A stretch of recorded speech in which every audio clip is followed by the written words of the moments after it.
देश का पहला चैनल, देश का अपना चैनल।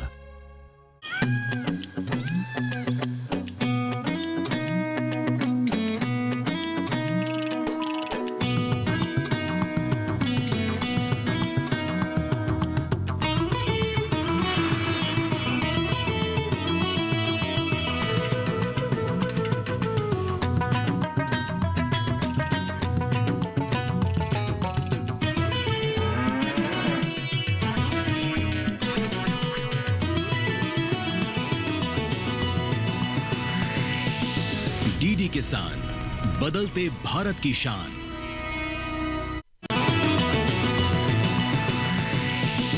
डीडी किसान, बदलते भारत की शान।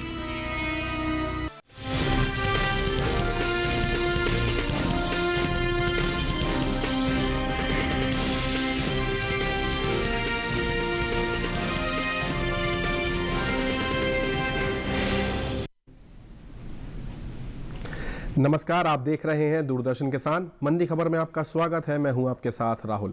अगले आधे घंटे के दौरान हम आपको बताएंगे किस कृषि जिन्स के भाव में आई तेजी, किस में आई मंदी। साथ ही जानेंगे आगे किस ओर जा सकता है बाजार। आज हमारे साथ खास तौर पर आज हम बात करने जा रहे हैं प्याज, धान, गेहूं और टमाटर की। साथ ही जानेंगे फरवरी और मार्च महीने के दौरान ज्वार और चने के बाजार का भाव का रुख क्या रहा और आगे किस ओर जा सकता है इन जिन्सों का बाजार। इस पर ज़्यादा बातचीत के लिए हमारे साथ स्टूडियो में मौजूद हैं कमोडिटी विशेषज्ञ श्री शिव शंकर श्रीवास्तव जी। सर नमस्कार, आपका स्टूडियो में बहुत बहुत स्वागत है। आपने समय निकाला, आपका स्वागत है। बहरहाल हम बुलेटिन शुरुआत करें इससे पहले हम नज़र डालते हैं सुर्खियों पर। सूरत और श्रीगंगानगर मंडी में 100 रुपए लुढ़की प्याज, जलालाबाद मंडी में 2800 रुपए रहा प्याज का भाव।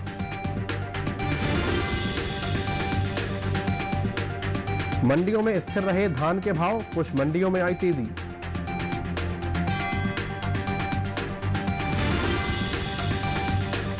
लालसोट मंडी में 3060 रुपए पर हुए गेहूं के सौदे, तो इंदौर मंडी में 2680 रुपए क्विंटल रहे भाव।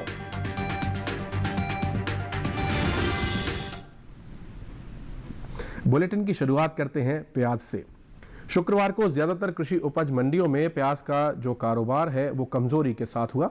सूरत और श्रीगंगानगर मंडी में दर्ज हुई 100 रुपए की गिरावट। हालांकि जलालाबाद मंडी में इसके भाव में 300 रुपए की तेजी भी देखने को मिली। प्याज के कारोबार पर पेश है हमारी विशेष रिपोर्ट। कृषि उपज मंडियों में इन दिनों प्याज की आवक सामान्य बनी हुई है। भाव की बात करें तो शुक्रवार को श्रीगंगानगर, सूरत और तुलसीपुर मंडी में प्याज के सौदे नरमी के साथ हुए, जबकि जलालाबाद मंडी में इस दौरान प्याज के भाव में बढ़त देखने को मिली। एगमार्कनेट के मुताबिक राजस्थान की श्रीगंगानगर मंडी में प्याज का कारोबार गिरावट के साथ हुआ। यहां 6 मार्च को प्याज का भाव था 2800 रुपए। 7 मार्च को प्याज का भाव 100 रुपए लुढ़क कर 2700 रुपए रह गया। इसी तरह गुजरात की सूरत मंडी में भी प्याज के सौदों में सुस्ती देखी गई। यहां 7 मार्च को प्याज का भाव 100 रुपए गिरकर 2100 रुपए से 2000 रुपए रह गया। उत्तर प्रदेश की तुलसीपुर मंडी में कमजोरी का सिलसिला बरकरार रहा। 6 मार्च को प्याज की खरीद 2750 रुपए पर हुई। 7 मार्च को इसमें 10 रुपए की मामूली नरमी आई और भाव 2740 रुपए प्रति क्विंटल पर रह गया। जबकि पंजाब की जलालाबाद मंडी में इस दौरान प्याज के कारोबार में तेजी रही। 6 मार्च को यहां प्याज का भाव 2500 रुपए था। 7 मार्च को इसके भाव में 300 रुपए की बढ़त हुई और भाव 2800 रुपए पर जा पहुंचा। चीन के बाद भारत दुनिया का सबसे बड़ा प्याज पैदा करने वाला देश है। भारत के लगभग सभी राज्यों में प्याज की खेती की जाती है, लेकिन महाराष्ट्र देश का सबसे बड़ा राज्य है जहां प्याज की पैदावार सबसे ज्यादा होती है। यहाँ बड़े पैमाने पर प्याज की खेती की जाती है। महाराष्ट्र की बाकी मंडियों के मुकाबले लासलगांव मंडी में प्याज की सबसे ज्यादा आवक देखने को मिलती है। उसके बाद मध्य प्रदेश, कर्नाटक और गुजरात का स्थान आता है। वहीं बात प्याज की करें तो कृषि मंत्रालय की ओर से जारी तीसरे अग्रिम अनुमान के मुताबिक घरेलू स्तर पर साल 2023-24 के दौरान प्याज की पैदावार 242,44,000 टन होने की उम्मीद है। प्याज के निर्यात को देखें तो दुनिया में भारतीय प्याज की काफी मांग है। एपिडा के मुताबिक साल 2023-24 के दौरान भारत ने तकरीबन 17,17,439 मीट्रिक टन ताजा प्याज का निर्यात किया है, जिसकी कीमत लगभग 3,922 करोड़ रुपए है। तो ये देखिए आपने एक रिपोर्ट, और अब इस पर ज़्यादा जानकारी के लिए चूँकि हमारे साथ शिवशंकर श्रीवास्तव जी स्टूडियो में ही मौजूद हैं, उनसे जानने का प्रयास करते हैं कि जो प्याज का बाज़ार है उस पर उनकी क्या राय है। क्या कहेंगे आप? जी, मुझे लगता है कि जो ये प्याज में जो उतार चढ़ाव का सिलसिला जो हमें भी देखने को मिल रहा है, कुछ दिन और जारी रह सकता है। मुझे लगता है 10 से 15 दिनों तक इसकी कीमतों में बेशक थोड़ा उतार चढ़ाव हमें देखने को मिले, लेकिन अगर आगे की बात करें तो मुझे प्याज में तेज़ी दिखाई दे रही है आने वाले समय में। एक तरफ जहां घरेलू मांग बढ़ेगी, वहीं दूसरी तरफ निर्यात मांग में भी अच्छी उम्मीदें हैं।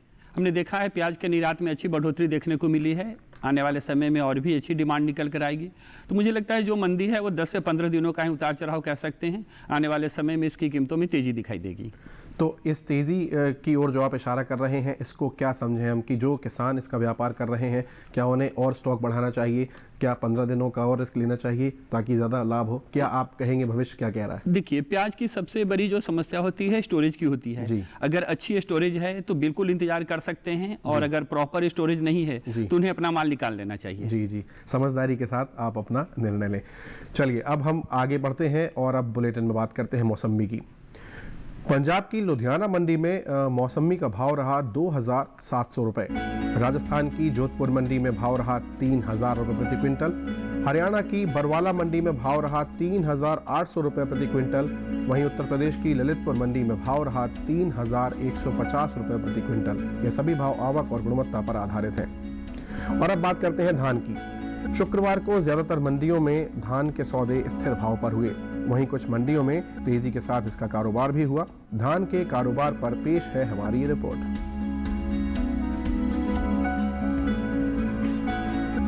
कृषि उपज मंडियों में धान की आवक सामान्य बनी हुई है। शुक्रवार को ज्यादातर मंडियों में धान का कारोबार बिना किसी बदलाव के साथ हुआ, जबकि कुछ मंडियों में बढ़त देखने को मिली। एगमार्क नेट के मुताबिक गुजरात की दाहोद मंडी में 6 मार्च को धान का भाव रहा 1,960 रुपए। 7 मार्च को इसमें कोई बदलाव देखने को नहीं मिला और भाव 1,960 रुपए पर बरकरार रहा। उत्तर प्रदेश की रायबरेली मंडी में भी धान के सौदे स्थिर भाव पर हुए। यहाँ दोनों दिन यानी 6 और 7 मार्च को धान का भाव 2,310 रुपए पर टिका रहा। उत्तर प्रदेश की लखनऊ मंडी में 6 मार्च को धान का भाव था 2,250 रुपए। 7 मार्च को इसमें कोई अंतर नजर नहीं आया और भाव 2,250 रुपए प्रति क्विंटल पर बना रहा। राजस्थान की कोटा मंडी में धान का कारोबार तेजी के साथ हुआ। यहाँ 6 मार्च को धान का भाव रहा 2,550 रुपए। 7 मार्च को इसमें 150 रुपए की बढ़त आई और भाव 2,700 रुपए पर पहुंच गया। बात धान की पैदावार की करें तो घरेलू स्तर पर इस साल धान की खरीफ पैदावार में बढ़त देखने को मिल सकती है। हाल ही में कृषि मंत्रालय की ओर से पहले अग्रिम अनुमान को जारी किया गया है, जिसके मुताबिक देश में खरीफ धान की उपज साल 2024-25 के दौरान 1,199,34,000 टन होने का अनुमान जताया गया है, जो 2023-24 के 1,132,59,000 टन की तुलना में 66,75,000 टन की वृद्धि को दर्शाता है। तो ये देखिए आपने धान पर एक रिपोर्ट, और अब इस पर और ज़्यादा जानकारी के लिए और किस प्रकार का रह सकता है आने वाला जो समय है, सर आपसे जानना चाहेंगे कि धान के विषय में आपकी क्या राय है? देखिए, मुझे लगता है कि धान की कीमतों में आने वाले समय में अच्छी तेज़ी देखने को मिल सकती है। अगर कारण की बात करें तो घरेलू डिमांड में तेज़ी देखने को मिलेगी। हालांकि जहां तक निर्यात की बात करें, पिछले दिनों अंतर्राष्ट्रीय घटनाचक्र में काफ़ी उतार चढ़ाव हुआ। रशिया यूक्रेन युद्ध के कारण बहुत सारे जो निर्यात प्रभावित हुए हैं, लेकिन आने वाले समय में मुझे लगता है कि एक तरफ जहाँ बासमती के निर्यात में बढ़ोतरी देखने को मिलेगी, वहीं दूसरी तरफ गैर बासमती चावल का भी अच्छा निर्यात होगा।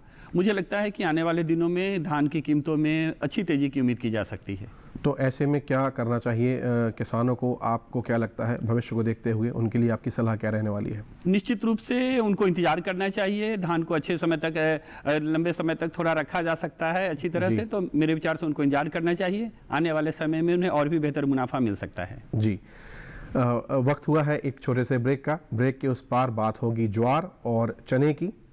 फिलहाल आप बने रहिए दूरदर्शन किसान पर।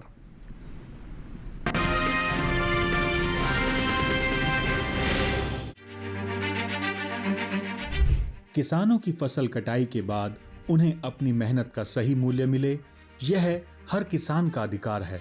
लेकिन अक्सर आर्थिक तंगी के कारण किसानों को अपनी फसल कम दामों पर बेचनी पड़ती है। भारत सरकार खाद्य और सार्वजनिक वितरण विभाग की क्रेडिट गारंटी योजना इस समस्या का समाधान लेकर आई है। अब किसान अपनी फसल को WDRA पंजीकृत गोदामों में इलेक्ट्रॉनिक नेगोशिएबल वेयरहाउस रसीद के माध्यम से तब तक सुरक्षित रख सकते हैं जब तक उन्हें उनकी फसल का उचित दाम न मिल जाए। इस योजना के तहत किसानों को फसल कटाई के बाद बेहद कम ब्याज दर पर कर्ज उपलब्ध कराया जाता है ताकि वह अपनी वित्तीय जरूरतें पूरी कर सकें और अपनी फसल को सही समय पर बेच सकें। अब किसान बिना किसी अन्य संपत्ति को गिरवी रखे केवल इलेक्ट्रॉनिक नेगोशिएबल वेयरहाउस रसीद के माध्यम से 75 लाख रुपए तक का कर्ज ले सकते हैं। वहीं MSME, FPO और व्यापारियों के लिए यह सीमा 200 लाख रुपए तक है। क्रेडिट गारंटी योजना किसानों को सशक्त बनाकर आत्मनिर्भर बना रही है।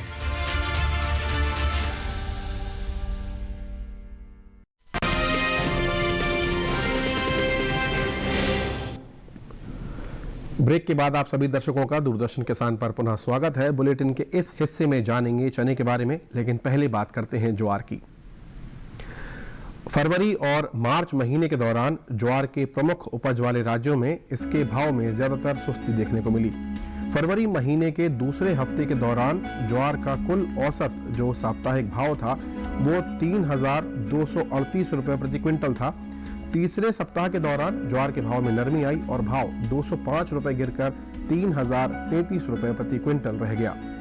वहीं महीने के चौथे सप्ताह के दौरान भी ज्वार के सौदों में 175 रुपए की कमजोरी देखने को मिली और भाव जो है 2,858 रुपए पर आ गया। वहीं मार्च महीने के पहले हफ्ते के दौरान ज्वार के औसत साप्ताहिक भाव में 35 रुपए की बढ़त हुई और भाव 2,893 रुपए प्रति क्विंटल हो गया। मार्च महीने के दौरान ज्वार की उपज में अहम स्थान रखने वाले राज्य गुजरात की जंबूसर मंडी में खासी आवक देखने को मिली। जंबूसर मंडी में ज्वार के भाव में उठापटक रही। एगमार्क नेट के अनुसार यदि हम बात करें तो मार्च महीने की 1 तारीख को जंबूसर मंडी में ज्वार का जो भाव है वो 3,300 रुपए प्रति क्विंटल रहा। 2 मार्च को इसके सौदों में 100 रुपए का उछाल आया और भाव हो गया 3,400 रुपए। 4 मार्च को यहां ज्वार के भाव में नरमी देखने को मिली और भाव 200 रुपए कमजोर होकर 3,200 रुपए प्रति क्विंटल रह गया। 7 मार्च को ज्वार के भाव में 100 रुपए की तेजी आई और भाव 3,300 रुपए प्रति क्विंटल पर जा पहुंचा। फरवरी महीने के मुकाबले मार्च में ज्वार के औसत मासिक भाव में कमजोरी देखने को मिली है। फरवरी महीने के दौरान यदि हम बात करें तो ज्वार का औसत मासिक भाव 3,169 रुपए प्रति क्विंटल था। अब वहीं अब तक मार्च महीने के दौरान ज्वार के सौदों में 267 रुपए की सुस्ती आई और भाव 2,902 रुपए प्रति क्विंटल पर रह गया। आने वाले दिनों में ज्वार के बाजार में भाव का क्या रुख रहेगा, इस पर हमारे साथ हमारे एक्सपर्ट हैं श्रीवास्तव जी, उनसे जानने का प्रयास करते हैं। आपको क्या लगता है कि ज्वार के जो भाव हैं वो आगे किस ओर जा सकते हैं? क्या बढ़ने की उम्मीद है? क्या कहेंगे आप? आपका अनुभव क्या कह रहा है? जी नहीं, मुझे नहीं लगता कि ज्वार की कीमतों में आने वाले दिनों में करीब महीने 1.5 महीने के अंदर बहुत ज़्यादा तेजी देखने को मिलेगी। जी। प्रायः गर्मियों के मौसम में मोटे अनाज की खपत घट जाती है जहाँ तक अपने देश की बात की जाए। और रही बात निर्यात की, तो हमने देखा है मोटे अनाजों का पिछले दिनों अच्छा निर्यात हुआ है। निर्यात की थोड़ी संभावनाएं जरूर हैं श्रीयन का, लेकिन फिर भी मुझे लगता है कि जो घरेलू मांग है उसमें कमी थोड़ी सी आ जाएगी, तो कुछ दिनों तक ज्वार की कीमतों में ज़्यादा तेजी की संभावना नहीं दिखाई दे रही है। तो ऐसे में मौसम की, चूंकि आपने बात की कि आपने कहा गर्मियों में ज़्यादा नहीं डिमांड रहती है, मांग नहीं रहती है भारतीय बाजार में, तो ऐसे में भविष्य को देखते हुए क्या सलाह रहेगी? देखिए, मेरे विचार से जिन किसानों को थोड़ी जल्दी है या उतना इंतजार नहीं कर सकते महीने डेढ़ महीने का, उनको बिल्कुल मंडियों का रुख करना चाहिए, अपना माल निकाल देना चाहिए। बाकी जो थोड़ा इंतजार कर सकते हैं वो रखें, आने वाले दिनों में फिर से इसकी कीमतों में तेजी का रुख देखने को मिल सकता है। जी बिल्कुल, आप हमारे साथ यूं ही बने रहिए। तो आपने देखा कितना सटीक उनका अनुमान है, और मौसम को देखते हुए आपको अपना निर्णय बिल्कुल ही बुद्धिमत्ता से लेना है, ताकि आपका बिल्कुल भी नुकसान ना होने पाए। बुलेटिन में अब हम बात करते हैं केले की। हरियाणा की गुरुग्राम मंडी में केले का भाव जो है वो रहा 2,500 रुपए प्रति क्विंटल। पंजाब की गढ़शंकर मंडी में भाव रहा 2,800 रुपए प्रति क्विंटल। राजस्थान की जयपुर मंडी में भाव रहा 2,000 रुपए प्रति क्विंटल, और उत्तर प्रदेश की हसनपुर मंडी में भाव रहा 1,850 रुपए प्रति क्विंटल। ये सभी भाव आवक और गुणवत्ता पर आधारित है। अब हम बात करते हैं चने की। फरवरी और मार्च महीने के दौरान चने के प्रमुख उपज वाले राज्यों में इसके भाव में कमजोरी देखने को मिली। फरवरी महीने के दूसरे सप्ताह के दौरान चने का औसत साप्ताहिक भाव 6,288 रुपए प्रति क्विंटल था। तीसरे हफ्ते के दौरान चने के सौदों में गिरावट देखने को मिली और भाव 50 रुपए लुढ़क कर 6,238 रुपए प्रति क्विंटल पर आ गया।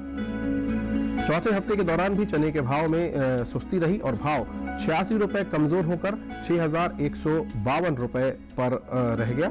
इसी तरह मार्च के पहले सप्ताह के दौरान चने के कारोबार में नरमी का सिलसिला जारी रहा और भाव 135 रुपए नरम होकर 6,017 रुपए पर आ गया। मार्च महीने के दौरान चने की उपज में अहम स्थान रखने वाले राज्य उत्तर प्रदेश की गोरखपुर मंडी में इस दौरान खासी आवक देखने को मिली। गोरखपुर मंडी में चने के भाव में घटत बढ़त रही। एगमार्क नेट के अनुसार हम देखें, मार्च महीने की 1 तारीख को गोरखपुर मंडी में चने का भाव रहा 7,390 रुपए। 3 मार्च को इसके सौदों में 10 रुपए की गिरावट आई और भाव 7,380 रुपए पर आ गया। वहीं 5 मार्च को चने के भाव फिर से 30 रुपए लुढ़क कर 7,350 रुपए पर रह गए, जबकि 6 मार्च को इसके भाव में 10 रुपए की बढ़त हुई और भाव जो है 7,360 रुपए पर आ गया। फरवरी महीने के मुकाबले मार्च महीने में चने के औसत मासिक भाव में गिरावट देखने को मिली है। फरवरी महीने के दौरान चने का औसत मासिक भाव 6,236 रुपए प्रति क्विंटल था। वहीं अब तक मार्च महीने के दौरान चने के सौदों में 219 रुपए की गिरावट आई है और भाव 6,017 रुपए प्रति क्विंटल पर आ गया है। आने वाले दिनों में चने के भाव का क्या रुख रहेगा, इस पर हमारे साथ हमारे कमोडिटी विशेषज्ञ स्टूडियो में हैं, उनसे जानते हैं। तो हमने ये रिपोर्ट देखी, दोनों महीनों का हम आकलन कर रहे हैं, फरवरी और मार्च का भी पहला ही सप्ताह चल रहा है। क्या कह रहा है आपका अनुभव, आगे किस ओर जा सकता है बाजार? मुझे लगता है कि ये जो गिरावट का सिलसिला हमने देखा है फरवरी और मार्च में, ये कम से कम मार्च तक तो जारी रहना चाहिए। नई फसल की आवक शुरू हो गई है, आने वाले दिनों में इसमें और भी बढ़ोतरी देखने को मिल सकती है। तो मुझे लगता है कुछ दिनों तक, कम से कम महीने डेढ़ महीने तक चने की कीमतों में बहुत ज़्यादा तेजी की उम्मीद नहीं की जा सकती है, बल्कि थोड़ी और मंदी ही देखने को मिलेगी। तो ऐसे में अब आपने चूंकि मंदी का नाम ले लिया और हमें चूंकि लाभ कराना है किसानों का, तो आपका अनुभव क्या कह रहा है? उन्हें स्टॉक रखना चाहिए, बढ़ाना चाहिए या बेच करने का? देखिए, बिल्कुल, अगर मंदी का सीन है और स्टॉक रख सकते हैं, अच्छी भंडारण क्षमता है, तो बिल्कुल रखें।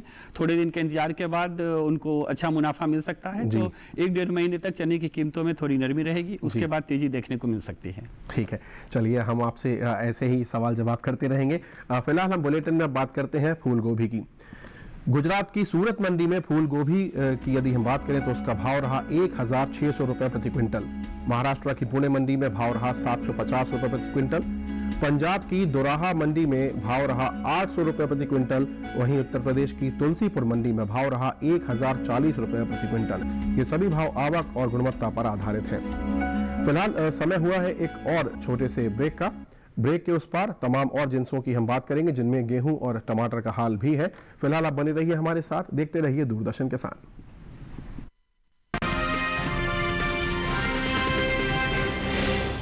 प्रधानमंत्री फसल बीमा योजना प्राकृतिक आपदा की स्थिति में बीमा द्वारा किसानों को आर्थिक सुरक्षा देने की ओर एक कदम। हमने फसल बीमा योजना को अधिक प्रभावी बनाया, उसके दायरे में ज्यादा किसानों को लाए। बढ़ता है विश्वास जब मिलती है सहूलियत। मेरी पॉलिसी मेरे हाथ। बढ़ता है विश्वास जब अपनी भाषा में मिलती है जानकारी। माझी पॉलिसी माझ्या हाती। बढ़ता है विश्वास जब पहुंचती है आपकी फसल बीमा पॉलिसी आप तक। मारी पॉलिसी मारे हाथ। बढ़ता है विश्वास जब पॉलिसी की एक एक बात समझाते हैं द्वार पर आकर। जन पॉलिसी जन कैयल। मेरी पॉलिसी मेरे हाथ अभियान के तहत बीमा कंपनियां पहुंचा रही हैं आपकी फसल बीमा पॉलिसी आपके द्वार। अपनी फसल बीमा पॉलिसी और जानकारी लेने जरूर आएं। फसल बीमा से संबंधित जानकारी के लिए हेल्पलाइन नंबर 14447 पर कॉल करें। फसल बीमा कराओ, सुरक्षा कवच पाओ। ओह लवली, वेल डन। अब होगा बड़ा स्टूडियो, नया कैमरा, नई लाइट्स, लगे हाथ नई कार भी ले लो उसी लोन से। नो, लोन लिए गए काम में ही लगाओ, समय से EMI चुकाओ, क्रेडिट स्कोर बढ़ाओ और अगला लोन आसानी से पाओ। कार नहीं तो मेरी फोटो तो ले लो। आप कौन? RBI कहता है वित्तीय समझदारी समृद्ध नारी।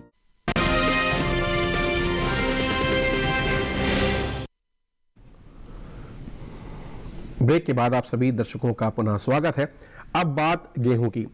इन दिनों कृषि उपज मंडियों में गेहूं की आवक सामान्य है।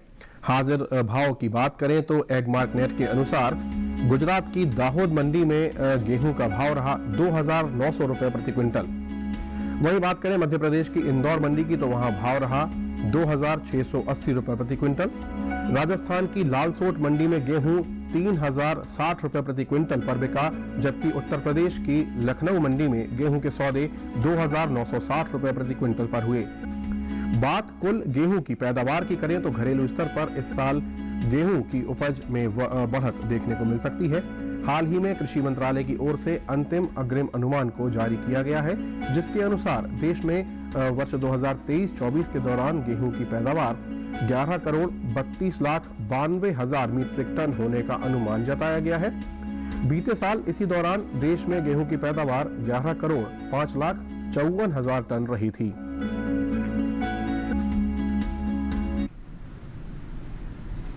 तो गेहूं की चूंकि हम बात कर रहे हैं और आगे गेहूं के भाव जो है किस ओर जा सकते हैं, और हमारे चूंकि साथ आज एक्सपर्ट हैं उनका भी अनुभव हमारे साथ है, तो आपसे जानना चाहेंगे कि गेहूं का जो कारोबार है उसको देखते हुए आपको क्या लग रहा है कि किस प्रकार से बाजार रह सकता है? मुझे लगता है कि गेहूं की कीमतों में भी हमें कुछ दिनों तक नरमी का रुख ही देखने को मिल सकता है। नई फसल की आवक आने वाले दिनों में और भी ज़्यादा होने वाली है। तो और जहां तक डिमांड की बात की जाए, डिमांड तो मांग जो है वो सामान्य ही है। मुझे लगता है कुछ दिनों तक गेहूं की कीमतों में नरमी का रुख देखने को मिल सकता है। तो आपके अनुभव के अनुरूप सलाह क्या होगी किसानों के लिए? मेरे विचार से किसानों के लिए सलाह होगी कि उनको थोड़ा इंतजार करना चाहिए कुछ दिनों तक। जैसा मैंने बताया, महीने 1.5 महीने तक गेहूं की कीमतों में बहुत ज़्यादा तेजी की संभावना नहीं है। उसके बाद घरेलू मांग और निर्यात मांग बढ़ने से तेजी की उम्मीद की जा सकती है। चलिए ठीक है, आप हमारे साथ यूं ही अभी बने रहें और हम और अब आगे बढ़ते हैं और अब बात करते हैं बुलेटिन में खीरे की। गुजरात की सूरत मंडी में खीरे का भाव रहा 1,600 रुपए प्रति क्विंटल। महाराष्ट्र की पुणे मंडी में भाव रहा 1,400 रुपए प्रति क्विंटल। पंजाब की गढ़शंकर मंडी में भाव रहा 1,000 रुपए प्रति क्विंटल। वहीं उत्तर प्रदेश की हसनपुर मंडी में भाव रहा 1,450 रुपए प्रति क्विंटल। ये सभी भाव आवक और गुणवत्ता पर आधारित हैं। बुलेटिन में अब हम बात करते हैं टमाटर की। मंडियों में इन दिनों टमाटर की आवक सामान्य देखने को मिल रही है। बात इसके हाजिर भाव की करें तो एगमार्क नेट के अनुसार गुजरात की सूरत मंडी में टमाटर का भाव रहा 750 रुपए प्रति क्विंटल। पंजाब की जलालाबाद मंडी में भाव रहा 1,000 रुपए प्रति क्विंटल। बात करें राजस्थान की जयपुर मंडी की तो वहां टमाटर 650 रुपए प्रति क्विंटल पर बिका, जबकि उत्तर प्रदेश की हसनपुर मंडी में टमाटर के सौदे 850 रुपए प्रति क्विंटल पर हुए। भारत के 7 राज्य ऐसे हैं जहां टमाटर की सबसे ज्यादा खेती होती है। ये राज्य देश का 75% टमाटर पैदा करते हैं। आंध्र प्रदेश ऐसा राज्य है जहां सबसे ज्यादा टमाटर की पैदावार देखने को मिलती है। यहां कुल टमाटर की पैदावार का तकरीबन 17% टमाटर पैदा होता है। इसके बाद कर्नाटक, मध्य प्रदेश, तमिलनाडु, उड़ीसा, गुजरात और पश्चिम बंगाल का नाम आता है। कृषि मंत्रालय की ओर से जारी तीसरे अग्रिम अनुमान के अनुसार घरेलू स्तर पर टमाटर की पैदावार वर्ष 2023-24 के दौरान 213 लाख 20 हजार टन होने की उम्मीद जताई गई है, जबकि पिछले वर्ष इस दौरान टमाटर की उपज 204,25,000 टन थी। यानी इस साल टमाटर की पैदावार में 4.38% का इजाफा देखने को मिल सकता है। अनुमान है कि इसका असर टमाटर के बाजार भाव पर पड़ सकता है। टमाटर पर ज्यादा जानकारी के लिए हमारे कमोडिटी विशेषज्ञ से हम जानने का प्रयास करते हैं। सर, आपने देखा कि 4.38% का राइज इस साल आ चुका है अब तक के समय में। आपको क्या लग रहा है कि किस प्रकार जा सकते हैं भाव? जी, जहाँ तक टमाटर की बात करें तो मुझे लगता है अभी और थोड़ी मंदी देखने को मिल सकती है। हालांकि काफ़ी ऊंची कीमत से टमाटर के भाव गिरते गिरते आज इस लेवल पे पहुंच गए हैं। आने वाले दिनों में थोड़ा और मंदी देखने को मिल सकती है टमाटर की कीमतों पर। और ऐसे में सर, चूंकि टमाटर की लाइफ साइकिल हम जानते हैं कि बहुत ही कम समय, बहुत अल्प आयु है, जी। तो ऐसे में क्या करना चाहिए उन्हें? वो कैसे मुनाफे की तरफ देखें? क्या कुछ ऐसी गुंजाइश है? सर, गुंजाइश की बात जहां तक आपने की है, या तो वो प्रोसेसिंग यूनिट में ले जाएं, लेकिन जब किसान के पास जब फसल तैयार हो गई तो टमाटर को हम रख भी नहीं सकते हैं, तो इसको निकालना तो पड़ेगा ही। मंडियों में ले जा सकते हैं, प्रोसेसिंग यूनिट में ले जा सकते हैं। बिल्कुल अल्पायु क्योंकि है उसकी, तो आप ज्यादा उसमें समय ना गंवाएं और अपना मुनाफा जितना हो रहा है उसे देखें और आगे बढ़ें। बहरहाल, अब हम बात करते हैं अदरक की। पंजाब की गढ़शंकर मंडी में अदरक का भाव रहा 3,500 रुपए प्रति क्विंटल। राजस्थान की जयपुर मंडी में भाव रहा 3,750 रुपए प्रति क्विंटल। वहीं उत्तर प्रदेश की ललितपुर मंडी में 3,400 रुपए प्रति क्विंटल पर इसके सौदे हुए और गुजरात की राजकोट मंडी में इसका भाव रहा 3,500 रुपए प्रति क्विंटल। ये सभी भाव आवक और गुणवत्ता पर आधारित है। तो अब चूंकि आज का हमारा जो कार्यक्रम है वो समाप्ति की ओर बढ़ रहा है, ऐसे में आज के लिए विशेषज्ञ की सलाह क्या है? चूंकि हमारे साथ आज स्टूडियो में ही आप जो है हमारे कमोडिटी विशेषज्ञ हैं, उनसे जानना चाहेंगे। सर, आपका जो अनुभव है उसका निचोड़ यदि हम कहें हमारे किसानों के लिए लाभप्रद क्या होगा? आपकी विशेषज्ञ सलाह क्या होगी? जी, आज की जो विशेषज्ञ सलाह की बात है काजू के किसानों के लिए है। आने वाले दिनों में काजू की कीमतों में अच्छी तेजी देखने को मिल सकती है। इसके प्रमुख कारण हैं, पहला, काजू के उत्पादन में कमी की आशंका, दूसरा, घरेलू मांग में आने वाले समय में बढ़ोतरी, और तीसरा, निर्यात मांग में तेजी की संभावना। ठीक है, आपने बहुत ही ज्यादा महत्वपूर्ण बिंदुओं की ओर इशारा किया। आप स्टूडियो में आपने अपना अनुभव साझा किया, अपना बहुमूल्य समय दिया हमारे दर्शकों के लिए, हमारे किसानों के लिए, उसके लिए बहुत बहुत धन्यवाद, बहुत आभार। तो ये देखा आपने आज का हमारा कार्यक्रम मंडी खबर। फिलहाल आज के लिए इतना ही। आशा है कि किसानों को उनकी उपज का सही भाव लेने में इस कार्यक्रम से सहायता मिल रही होगी। आप एक QR कोड स्कैन करें जो इस समय आपके स्क्रीन पर नजर आ रहा है। इसे आप स्कैन करेंगे तो डीडी किसान के YouTube चैनल पर भी आप इस कार्यक्रम को सरलता से देख पाएंगे। तो आज के लिए फिलहाल इतना ही। मुझे और मेरी पूरी टीम को दीजिए इजाजत। नमस्कार।